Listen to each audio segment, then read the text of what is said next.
or a blind person may think about, I don't know, sections in a very different way to a sighted person. Or maybe they'd think about it in the same way, it's just that no one's ever actually had those conversations. Fitting and misfitting.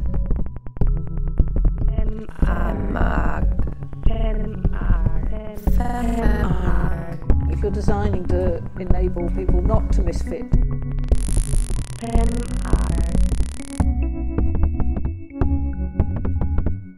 Start from difference rather than add difference.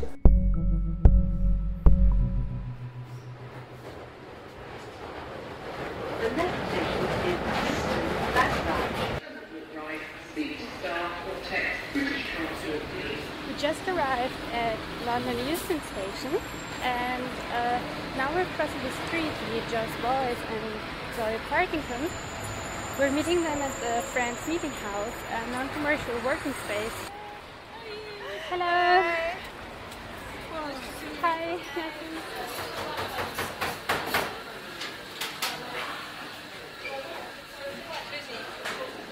So I'll start? Yes, okay.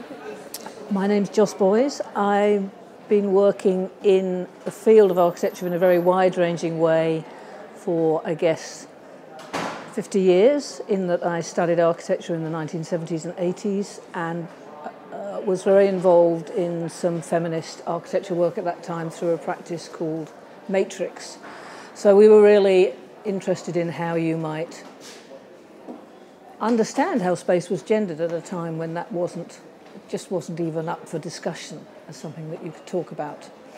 And since then, I've worked in a variety of different ways, in a variety of different places, and as a single parent, I was, worked as a teacher in architecture schools, so that I was earning a proper living, but mainly I've freelanced and done a variety of different things, including writing and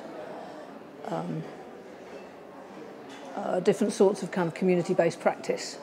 And with Zoe, who will introduce herself too, over 10 years ago, we set up something that at that time was called Architecture Inside Out, with the idea that disability, access and inclusion was still really badly dealt with within architectural education and practice, and that by using the creativity of disabled artists, we could really provoke new ways of working that were both very subversive but also very enjoyable.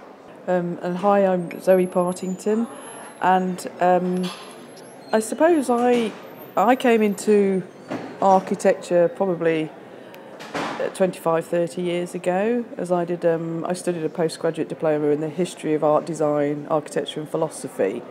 And one of the reasons for doing that was I'd done a qualification before, which was very practical, but the history and the context, lots of things were missing from that, which I really wanted to know about.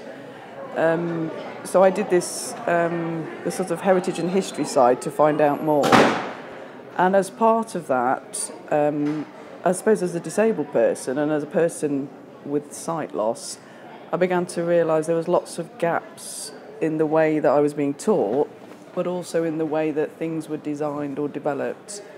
And I didn't see any role models or any blind or partially sighted people or female blind or partially sighted people studying or developing architecture.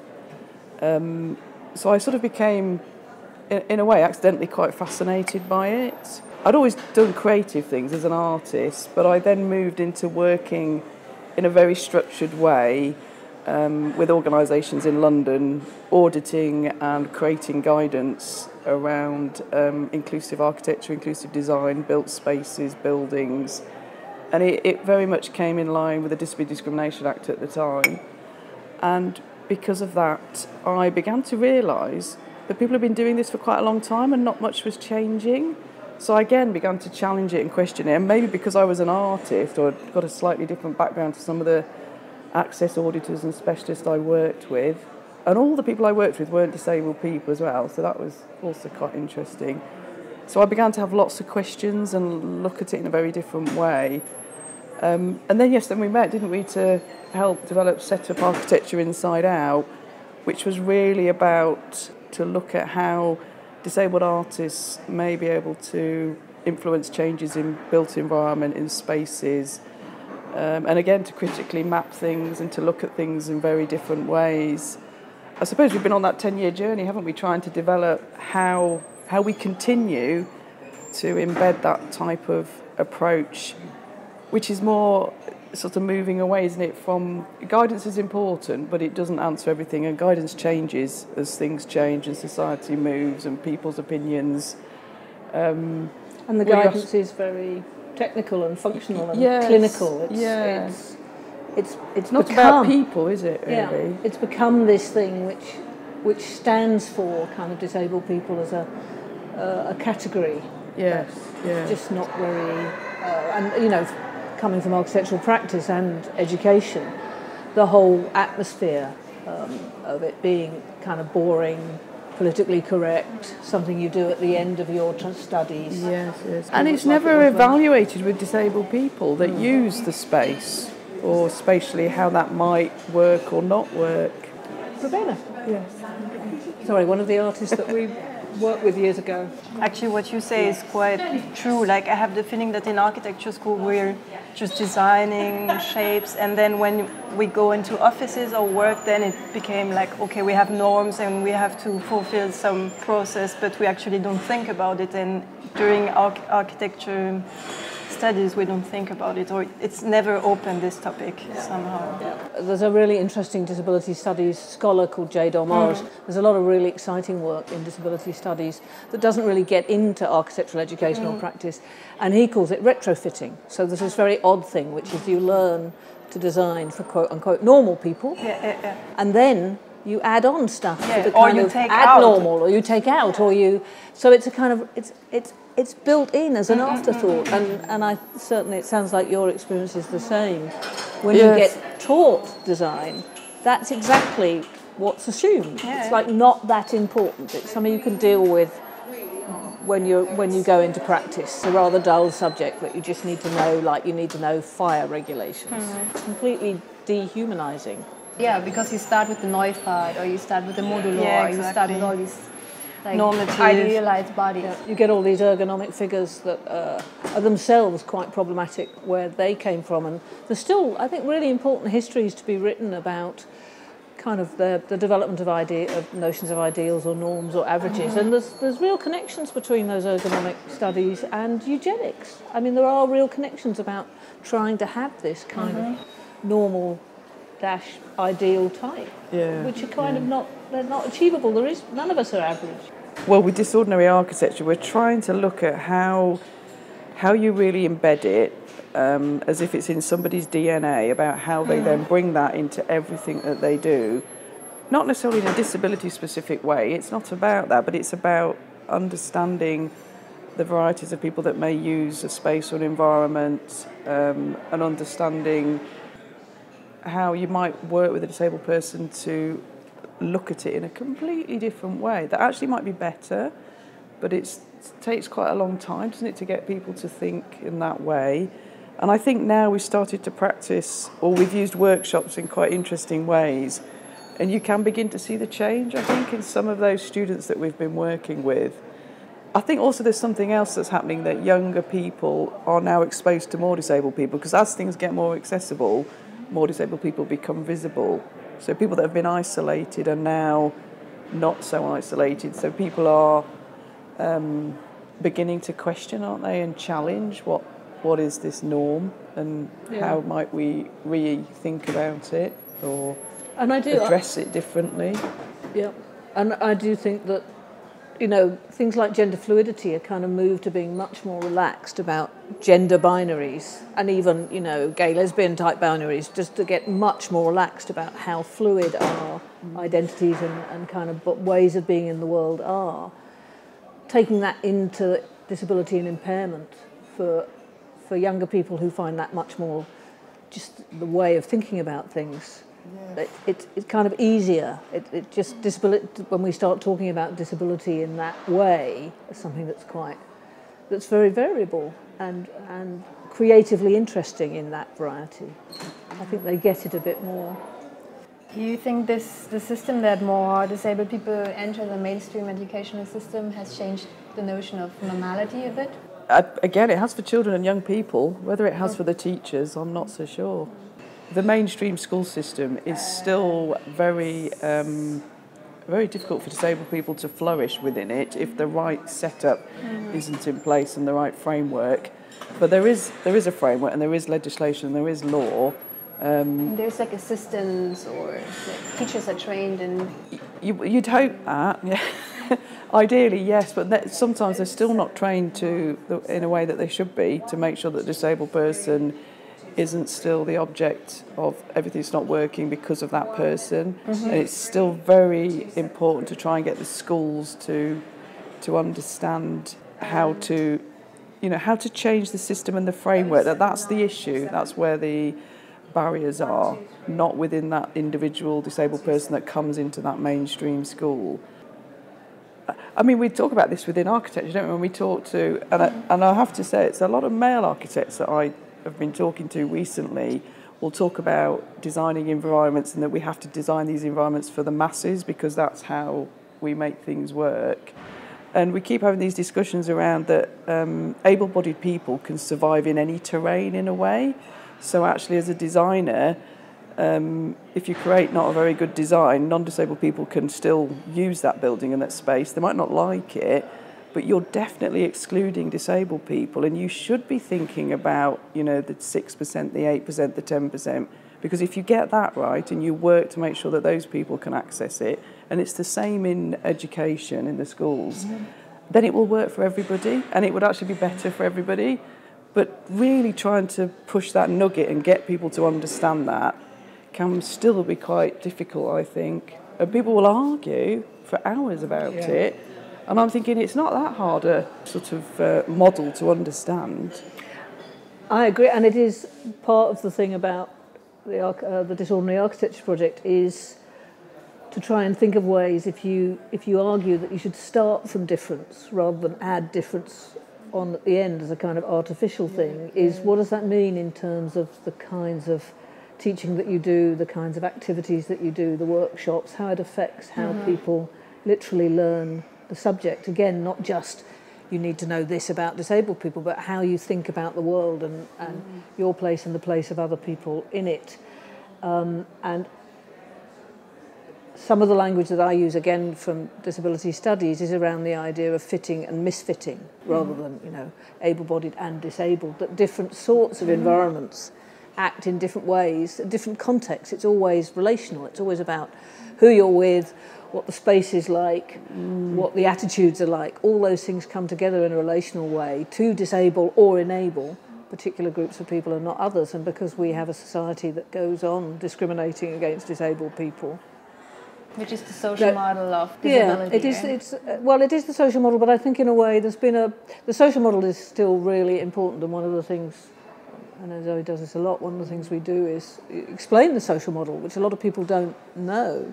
But there's contemporary work by people like Alison Kafer, who talk more about what they call a relational model, so that the social model, I think, is really important. The idea that it is the relationship between disabled people and the societies and how societies frame it. Yeah. But the relational model tends to say that's very dynamic. That depends on all sorts of things at once, not just disability, but gender, race, class, all those things, and that it's specific and it's situated. So you need to understand what's going on there, and that if you actually design for if you think about misfitting as a very creative thing, even though often it's something that's forced upon disabled people. But if you think of it as a creative thing, if you're designing to enable people not to misfit, then that's a real creative generator. That's not a problem. That's not a kind of leftover. It's what you start from. Yeah. So you don't get into this numbers game like it's not very important because there aren't many people who use a wheelchair. You get into what's the neuro and biodiversity, the richness of it, the value of it in our world, and how does that, if you think about those sorts of ways of existing, then how do you really support those? Yeah, and I think that's the thing, because what it does, it And this is why we want, obviously, a lot more disabled people to be training in architecture or visibly training in architecture and design and then getting employed in the architectural sector, because that's the other issue, isn't it, about that transfer from education then into work, is that this whole flip side, that if a disabled person is designing and developing and controlling it, it aesthetically, it just becomes a very different way of designing those spaces and thinking about those spaces. A very small thing sometimes can actually change it, but it's also about people realising that disabled people aren't just wheelchair users. There's a huge spectrum of disabled people with different impairments, and how do we get people to open up to think this is much bigger than just people with mobility impairments or wheelchair users. I think it's still incredibly valid, but it's much wider than that, and that means more people in society have access and need to make sure that it's right, really. One thing I really liked in the phone call we did before is the shift from feminism or from your feminist practice matrix. On the discussions you had there, that you said disabled studies had like a language already prepared for difference compared to feminism that at that time didn't have that language. I think that what we do is a form of feminist practice, but I don't think that's a way we ever talk about it. And that's partly because it's almost like you can go beyond some of the things that we got very caught up in the 70s and the 80s. The things that were really important were to being able to just work out what it meant to say that space was gendered or racialised or queered or, you know, all those things, or disabling. You know, there was a kind of interest in that. But for me, it may be different for Zoe, I think there's been some really fantastic stuff by contemporary disability studies scholars and disabled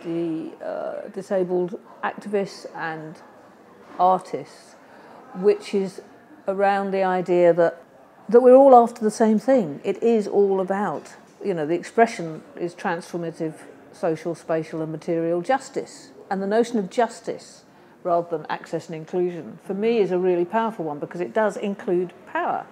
And if you start talking about spatial justice and spatial and material justice, if you're thinking particularly about architecture, I feel like that it's not so much that you have feminism and then you add intersectionality. It is that you have a way of working which brings together feminists and disability scholars and, you know, queer scholars. It's like it's all being interested in the same end, and then what you have to do in order to get there is exactly what Zoe was talking about, I think, which is about what are the everyday practices and spaces and relationships that make things gendered or make them discriminate against particular people, disable particular people, and that's across the board. You know, you can't just say, oh, well, women, you know, certain things will happen to certain sorts of women to do with their place in society, but once you start cross-cutting it with impairment, with sexuality, with race,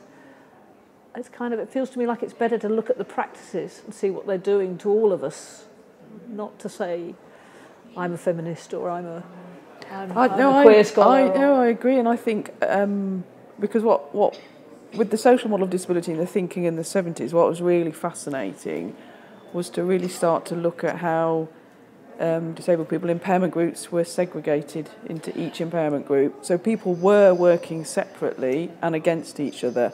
And that was convenient for other people because that meant that you know, those minorities couldn't work as a majority to change things. And then I think people began to realise, disabled people began to realise that it was not a useful way forward for disabled people, but to come together as a bigger group was going to give people more power and be more informative to other people. And I think, again, somewhere along the line, I think for some disabled people, they've sort of got trapped in that and not thought about the next stage, about how do we also then include other people that may be finding that, you know, they're dealing with barriers or missed opportunities for different reasons, but in a very similar way. How do we work together to try and remove them much faster and with more majority, really? And I think that's when it becomes quite interesting. And you really do start to, which I think you do see in young people, because they are having much more conversations about this than I ever did as a younger person. And I think, and we know that's a really, you know, it creates better environments for everybody. Like you say, that social justice, those spaces are for everybody. They're not just for one set of people, which some obviously are at the moment. But Yes. but yeah. And I think the other thing about it is that, again, just talking about it in the more kind of the kind of theoretical frameworks that are being developed, is that it's and within disability activism and scholarship as well as art practice, is that part of it is also accepting that there isn't kind of a solution. It isn't like, well, all you need to do is this, and then it will be wonderful for women, or it will be wonderful for disabled people. It is that whatever you do, it's going to go on being complex and contradictory, and it's never going to work for everybody, and that what you're trying to do is just move towards it being better for the most disadvantaged people, and that it is something that can only be... You do it, yes, you do it, it doesn't kind of stop. a light. It doesn't stop. I think that's the thing, isn't it? And one package is just not going to suit everybody, and it doesn't fix it for even those individuals. It's about how do you keep developing it, I think. You're accepting that, you're bringing that into it and letting it just be part of what you do, and not be kind of worried that you're going to end up with contradictions in what suits people, really, or you try and resolve them. You're always trying to resolve them. So, as we already heard in our recordings, we are in this very lively place here. So maybe you said you regularly meet here.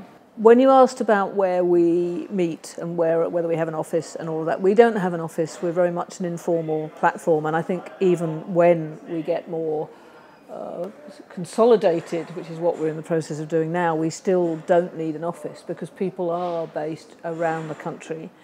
And at the moment, this particular road, the Euston Road, which runs west-east across this top half of London, central London, is a really good kind of zone for us because we're doing stuff at the British Library, we're doing stuff at the Bartlett School of Architecture, stations that Zoe and other colleagues come into, other artists come into at Euston, King's Cross, St Pancras, Marylebone.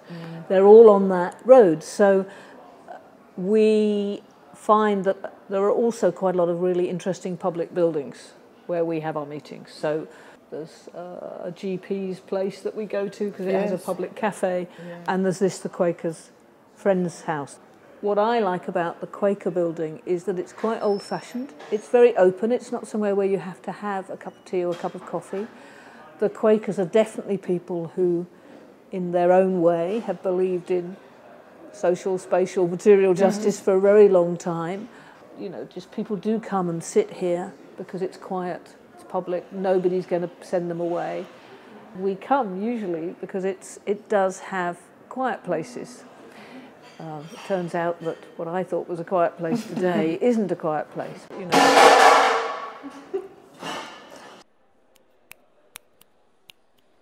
of drawing device to help her to explore non-visual representation.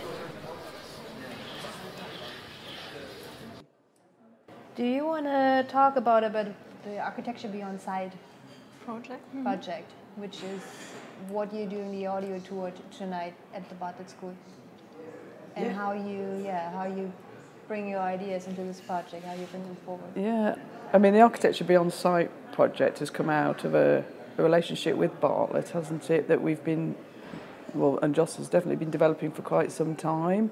So it's come out of having more talks, representation of disabled people coming to talk about the work that they do with architecture students and design students, not just at the Bartlett but at other architecture schools as well. The Dean, Alan Penn at the Bartlett School of Architecture, was also very interested because he'd met a blind architect, and he began to think particularly about architecture, about how it's or maybe it's taught in a very visual way, and he started to question that, didn't he really, Alan? And then came to DisOrdinary Architecture to look at how we might address some of that by making opportunities for blind and partially sighted people to be part of the student intake, so to be undergraduates and it can be at any level, it's not necessarily only at one level. So this is really a big start, a big journey to try and change practices and to look at how that's possible. We did a three-day pilot course, didn't we, last year? We tried to look at how the course or modules might be shaped, who within those structures that exist within the universities need to get involved to begin to unpick their thinking. Last year was interesting because suddenly blind and partially sighted people were visible within that architecture school, and very, very quickly people could begin to see how you might do things in a different way, purely because maybe 4 guide dog users would turn up to the project, or a blind person may think about, I don't know, sections in a very different way to a sighted person, or maybe they'd think about it in the same way, it's just that no one's ever actually had those conversations, and slightly tweaking things could make that possible. And I think that was really interesting, wasn't it, for us? What are the methods you're working with? You were talking about the alternative, or like more open, like different drawing or model building methods that you develop for those workshops. One of the things I think was really valuable about this initial 3-day workshop was that it was a mixture of blind and partially sighted artists, architects, Mandy, who's working with us, who's a writer, as well as sighted architecture students and tutors. And so in working together, doing a kind of very quick 1-day design project, it was really enlightening to see the variety of ways in which people shared how you map or build a space, how you represent it, and how you communicate what you've done. The artist showed us techniques, for example, of sewing, or how easy it is to make a tactile line by just using a rubber mat. So one group shared their drawings where they were sketching on one side on the mat and then flipping it over so it made a tactile edge, so you could very quickly share a sketch. Carla Farah, who was the blind architect who came from Portugal to work with us, showed how he cut and folded card in really interesting ways. So he did a kind of 3-dimensional model making. Yeah. You could see him imagining what the space would be like. And he also talked about how he does site visits, which was really interesting because it was about how you use touch and a very slow engagement with the place, with the smell and the atmosphere. So his site visits take 2 or 3 days of just really concentrated engagement with the space. And that felt like a really beautiful thing to do. That felt like something that'd be really nice for all architecture students to do. To me, Mandy and Charlotte, who she was working with, they did a kind of performative, they performed the site. So they were performing what they imagined designing in it, and they were walking around it as if what they built was there and talking about it. Zoe, you also did some audio description. We talked about whether you could design a building just by using words. Yeah. Could you do it? If you could describe it well enough so somebody could draw it up. And there's kind of an idea, well, if you can't, do the CAD stuff, then you can't do it. But in fact, there's 2 things about that. One is lots of very famous architects, they just have the concept and they have other people who draw it up for them. Yes. And I think the other thing is with the way that kind of online drawing is developing. So example, we found somebody who's worked for Richard Rogers, who indeed has sight loss and has never really told anybody. She's worked her way through architecture school, she's partially sighted, and she's worked for very high-powered practices, and she finds that the computer-based, parametrics and that sort of thing really works for her with her particular impairment. So it feels like there are a range of methods that allow you to... And I think that's been the important thing, isn't it, about how you then translate. So if someone has an incredibly good idea or approach to something, how that's developed, I'm not sure it matters, but then it's how you translate it, isn't it, to other people around you to make it work, really. And that is something that I think came out quite well last year. And then also you were saying about talking about audio description. We know when we've used audio description with students that people begin to look at space much more, and they observe it more, and they begin to see things that they've always walked past and missed. And just through changing literally from visual sketching or to using the computer, they suddenly have to, the space becomes more real somehow, and they engage with it. And I think that's important for everybody, not just for blind or partially sighted people. And that's when I think it becomes more interesting, because it isn't about blind people at that point. It's about communication, it's about observing, it's about, it's just about real issues, isn't it? That you're there as a person designing for other people. It's really about like understanding in which kind of space you are and how people use it. Yeah. And how I think kind of orthographic drawing, you begin to realise how much it leaves out, how much, because you can't, how do you describe smell in orthographic drawing? You don't. And how do you, and ergonomic drawings too. I did a very brief project with the Glasgow School of Art with first year students there, where they did start with ergonomic drawings, and then we looked at what the limitations were, and they began to do drawings of the experience of being, having an impairment in different situations, and immediately saw that they couldn't really represent the things that mattered. They couldn't, if they were representing somebody who was partially sighted, then they couldn't capture, navigating by sound, or they didn't have a mechanism for the things that really counted. So that became an exciting thing about how they might extend the ways in which they observe, engage, map, draw space. You work with a lot of different artists, Jules told us already. Maybe you describe a bit about your network. Well, since the 70s and since the social model of disability, there's been a development of disabled artists having the opportunities and the voices and funding really to develop their practice, and that's grown a lot. Around 2012, just before then we started working as Architecture Inside Out, but around 2012 with the Paralympics and the Cultural Olympiad programme, because opportunities have opened and people are actually listening and engaging and pushing funding to disabled artists. A lot of those artists went off, didn't they, doing a lot of other projects, live, real projects, which was fantastic. And it's now we're really beginning to work. Those people have been away and developed their practice quite a lot, and a lot of those people are now coming back and working with us. And we've kept in touch with those people as they've been developing their practice in different ways and in different countries and with different people. And I think those people now have really begun to understand about architecture, built environment space. They're very aware of mapping spaces, using their creative techniques to do that. So that might be using drawing or illustration to map spaces, but to have a discussion and engagement about it. It might be using binaural sound. So we work with Joseph Young quite a lot. He uses, he'll work around mapping and thinking about the spaces through the sounds that you hear in those spaces and that binaural sound, so it seems like it's real, that you're actually there. And it just develops really good dialogue and good conversations.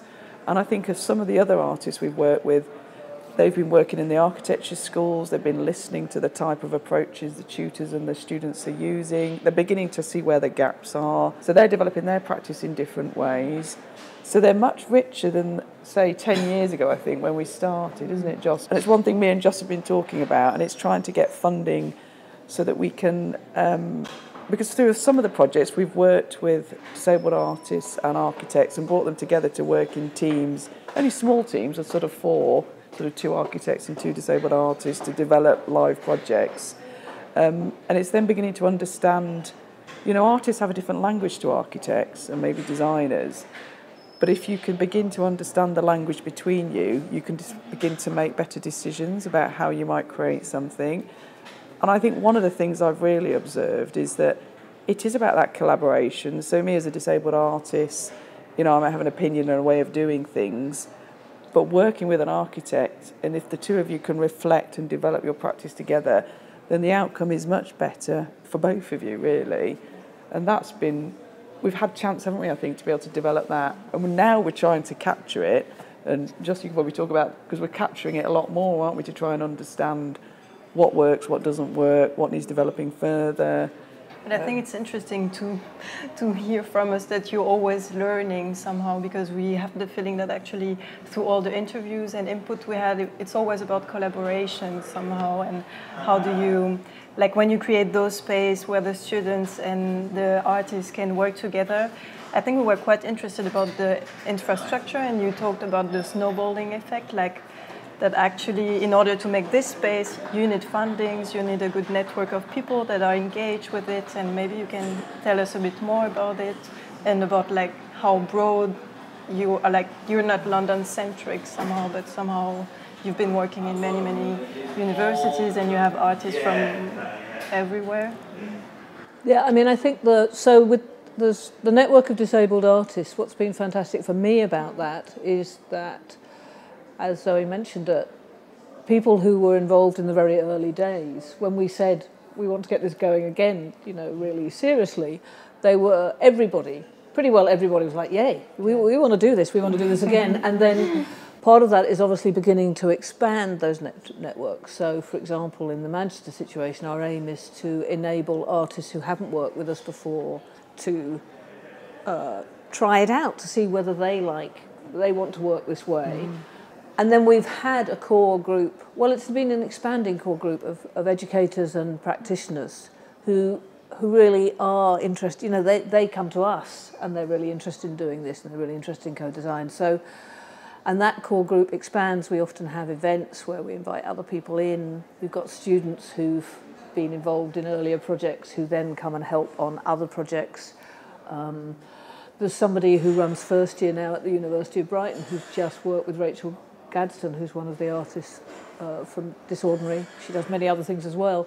And that's somebody who was a student on one of the very first projects we did, which was called Sense of Place, which was about students learning to talk about buildings in a way where they were describing them to blind and visually impaired people. So they were really observing properly, and at the same time, they were learning a lot about what it is that blind and visually impaired people already know. So having had that experience, she's now in this different position, and she's immediately saying, I want to do more of that. So it's just it's kind of that snowballing, I think, is good. We're getting we're beginning to get more work internationally. Oh, definitely, yes. Copenhagen, we've been doing some stuff with the British Council in Italy and in Armenia. So we're beginning to look at other places for funding and other ways of organising. And I think longer term, I've been travelling a lot this summer and met some really interesting disabled artists. So longer term, the aim would be to work internationally also with artists based in those places to kind of extend that way as well. So there's a lot of possibilities.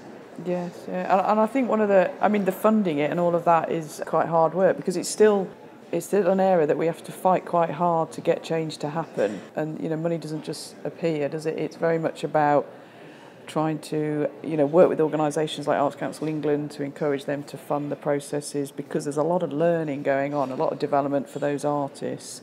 To go and work in professional practice, really, I think that's the interesting bit, isn't it? And to develop their careers and develop their opportunities as well.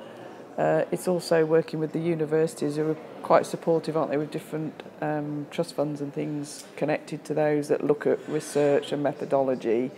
So it's about all of those ways of doing things as well.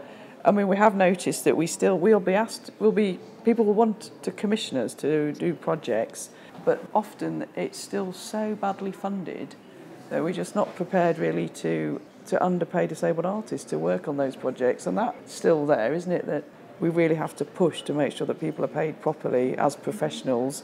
It's not just about disabled artists, you know, sort of being available any time to give their opinion for free. Which often happens to disabled people, doesn't it? Yeah. They just, it's assumed that you're not doing anything, so you can volunteer. So you can volunteer. So that's really important to us, about how we keep the integrity of that at the core as well. And I really want to. The Bartlett School of Architecture at University College London has been a fantastic. Several people there, like Alan Penn, like Barbara Penner, have been really, Emily Stone, have been incredibly supportive, and they have been funding. We've both had research grants from them, and we've had this largish funding, you know, proper amount of funding for the Architecture Beyond Sight project. So that's been really good. And I'm currently working with an architectural practice that are really interested in developing a kind of series of related activities, and where we're negotiating whether they'll fund that as part of their practice activities. So those are the sorts of things I think we'd be looking for longer term, to move away from just having to apply for different sorts of grants and actually getting different sorts of sponsorship, and more long-term embedded funds. And we're on that cusp, really. It turned out not to be so quiet. It quiet when you go? It was really quiet, because this Rubena's conference, whatever it is, obviously started. Do you work with public funding mostly, or do you also collaborate with private enterprises? This architecture practice is the first, I would say, the first private, commercial funding. I don't know what the situation is with you, but here a lot of architectural practices just don't have, their profit margins are pretty small. This particular practice is not in that situation, but they really don't. There are various practices who they were involved in the early days and they still have a real interest in what we do, but they don't really have any money. And I find that when we get asked to do, continuing professional development type work, it's almost invariably a lunchtime lecture, that's it, and no money.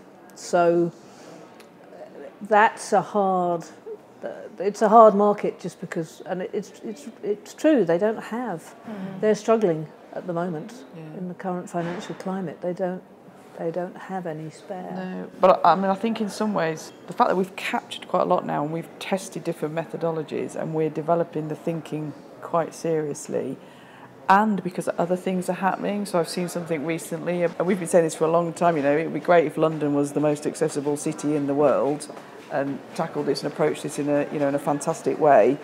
And the government I've seen a paper recently that they are looking at the UK being the most accessible tourist destination in the world. So those things will help, I think, make sure that, because we've got the theory, we've got the practical experience to help other people try and achieve those things. And it's 2025 isn't that far away really, and an awful lot needs to happen. But I think the role of this Paralympic in London, right, had a huge role or a huge impact here. I have the feeling, or like. It was massive worldwide. I think it had a platform worldwide. I mean, the media, for example, in the UK, went into shock and meltdown because they didn't realise it was going to be so. That the public were going to be so interested in disabled people being part of everything. And that was quite interesting because they weren't prepared. They suddenly had to find disabled people. Yeah, they suddenly had to find disabled people that could present, that could be on shows, that could be part of the infrastructure of the BBC. I mean, they've been doing it for a while, but they hadn't seriously done it, and they were taken a little bit by surprise. And I think the public began to enjoy some of the disability programming more than they did of the other programming. And that was a really good switch. But there'd been an awful lot of work that happened before 2012 to change attitudes. And I think sometimes that's forgotten.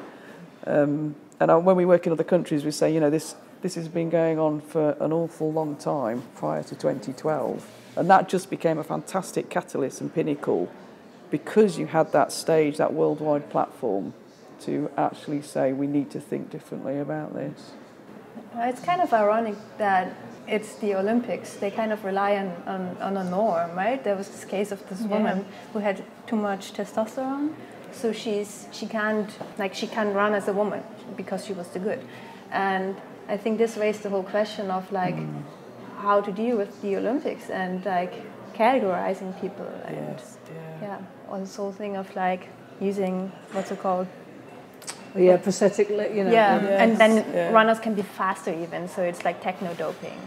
One of the things that comes up a lot, as you probably know, around disability is that if you're disabled, especially if you're visibly disabled, you can either be kind of a cyborg and kind of superhuman, or you're pitiful and kind of worthless, and don't know anything about anything, and those stereotypes are incredibly powerful. They're still, they're in everyday talk. They are the way people talk, and that's my experience as somebody who's non-disabled, working a lot with disabled artists and working into these spaces, is how much those stereotypes hold just kind of people's normal way of talking. And one of the things we do is challenge that as often as possible. And again, it's this thing about starting from difference. So to give an example, one of the artists that we work with, David Dixon, he has a prosthetic leg, and he does a project which he's done 2 or 3 times now called Alterator, which is about the idea that rather than seeing him as either seeing him as either superhuman or, you know, sort of a sad case, that it's just, difference is just interesting for its own right. So it's about that, and he gets people to alter their bodies in random ways and then draw differently. So, I mean, you draw differently because you've altered your body, and look at the kind of creativity and the enthusiasm that comes out of those pieces of work. And it's a really lovely project. And I think you should talk about your character scenario too. I think that one works really well. Yeah, Just to give an example. It is about this everyday thing, you know, getting to the shops, catching the train, the bus, walking around the corner, going to the pub, you know, going out clubbing, doing all these things that everybody else does, really. And it was through thinking about bodies, wasn't it, in a different way. And we started trying different techniques. And I'd just been developing training. It was working in Brazil, really, for the Cultural Olympiad out there. But it was trying to get, it was museum moderators, really, and people that work in museums to think how disabled people coming into the museum environment might work in different ways. So I started to look at how they, as a training exercise, really, about them being different characters. And those characters not necessarily being disabled people, but being somebody that was carrying very heavy shopping, somebody walking through the building incredibly slowly, people moving very fast, people hopping, people sliding along the floor. And then it was about what was that experience like? And the one that seems to work really well is people moving through the building very slowly. So people start to actually engage with the space a lot more. They begin to understand what's not working in that space. They begin to understand that you might be left out from the group because you can't move as fast as everybody else. So it just starts a whole new conversation. But it also has some positives in it too. I think what's really lovely about those exercises is people say they really loved just doing things much more slowly and reflecting. Yeah. And so they had this, everybody through these different exercises had this really interesting mixture. Well, it was a jump, wasn't it, from thinking how these things don't work to thinking, actually, I've rather than rushing through the space, I've begun to see that that the textures or the smells or the environment, there's things that are really interesting here. Observing other people's quite interesting, or there are places to sit down that may have not been designed into the building, but actually we could design more in quite interesting ways to make the building more better for everybody, really. So that's been, it's been really great, hasn't it, to see that. So we've developed those different characters more and more, and I think we will continue to do that. Yeah, we've used that in different ways. And again, I just to reiterate that point about, because it's very easy for people just to want to put disabled people in these different functional categories. It's like, this is what you need if you use a wheelchair, or this is what you need if you're blind, or this is what you need if you're autistic. And by doing these kinds of activities, these kind of character scenarios, you're not performing any of those. You're not performing a category, but you're performing a way of being in the world, which is connects to a whole range of impairments and connects to the enjoyment of difference. Really. It also seems to connect to the individual, doesn't it? Because suddenly they say, right, I really begin to understand this now. And they seem to just approach this idea of the whole space in a very different way. And it becomes something they can connect to, not a It's almost because it is embodied. Thing. It's like you do it in an embodied way, so you remember it in an embodied way, not like an intellectual understanding. And I was quite, and I wrote a little bit about it, but at the University of Westminster, I tried it probably about the third time I tried it, and with the students, and I did it slightly differently, and they quite went into shock after doing it and coming back and reflecting, and it was really interesting to see such a huge change from not having thought about this to within 20-25 minutes beginning to you could see they could very quickly start to think how they were going to design things in a different way. And I just thought, it doesn't take a lot. I mean, it's taken a lot of time to develop it, hasn't it? But actually, when you start to have those conversations and you try things out, you can get people to stop doing this obsessive thing, can't you, about the myths or the characteristics of an impairment and how that might, because of all the things you've been told, you can begin to just throw that out the window, really, and start thinking very differently about it. Thank you very much. Yeah. Is that right? Maybe I have one question we didn't ask. It was more about references or model or people that inspired you. Or... The person who I'm most impressed with is Zoe Partington, because what was really fantastic for me, having been interested in thinking about how we might think about access and inclusion differently in architecture, is it seemed really hard, like with feminism, when you're talking about gender, you know, there are women around, you can do that, there's women in practice. With disability, disabled people, although there are lots of disabled people in architectural practice and education, they're isolated, they often hide it because it affects the possibility of work or the possibility of study. So this notion, which came entirely to me from Zoe, from other work that she's been doing, about working with disabled artists, it was out of work that you'd already been developing, just seemed like a really inventive way forward. It just seemed like such a rich way to go, because you had this, all our early discussions, you had this equivalence of creativity.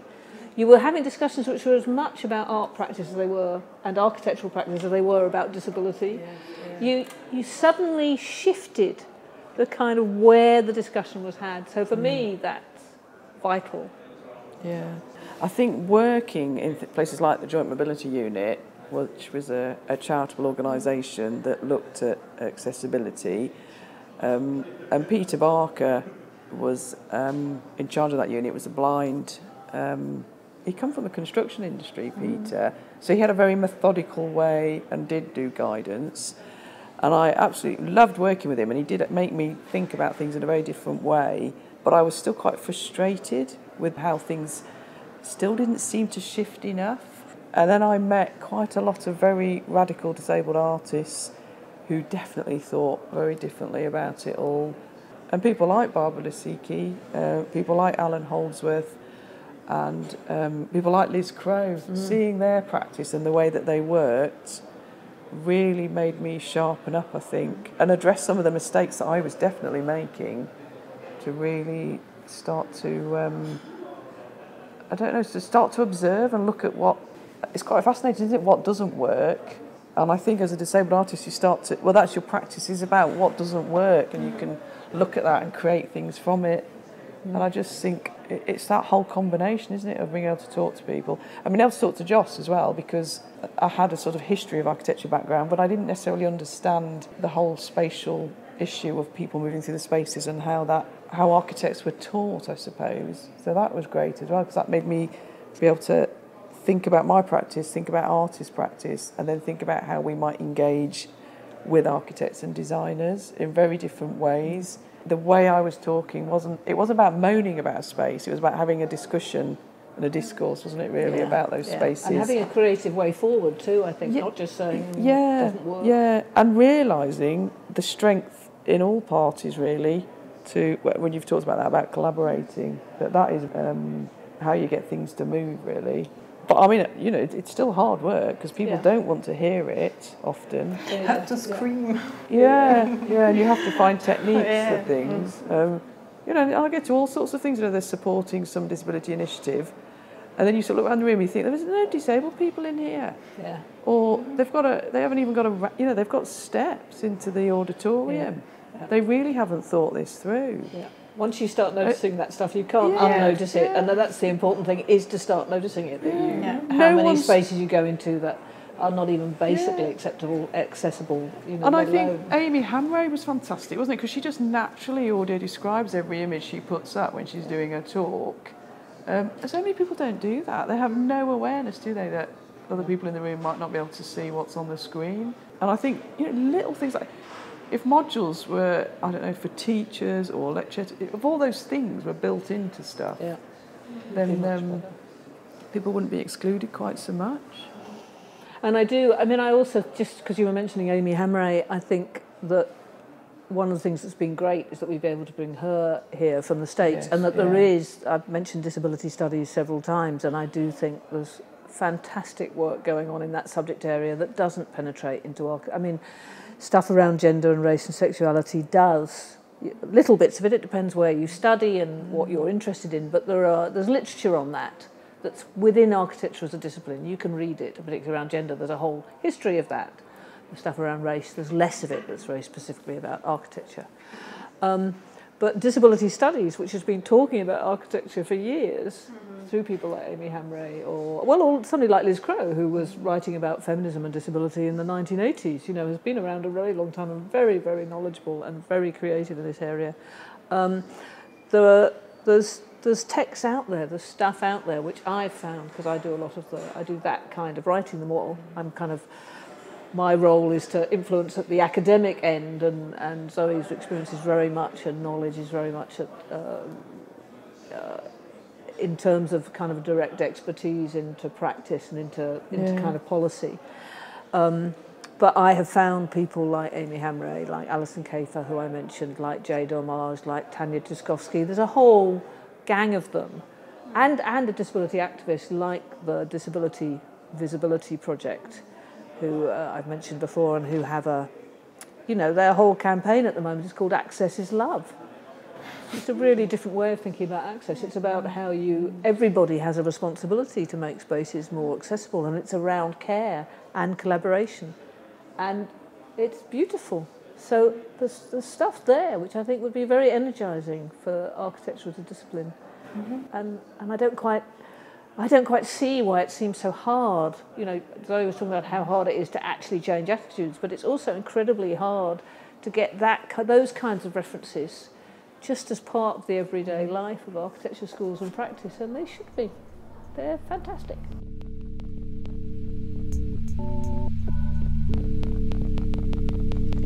This was the F podcast, and we are the FemArt Collective.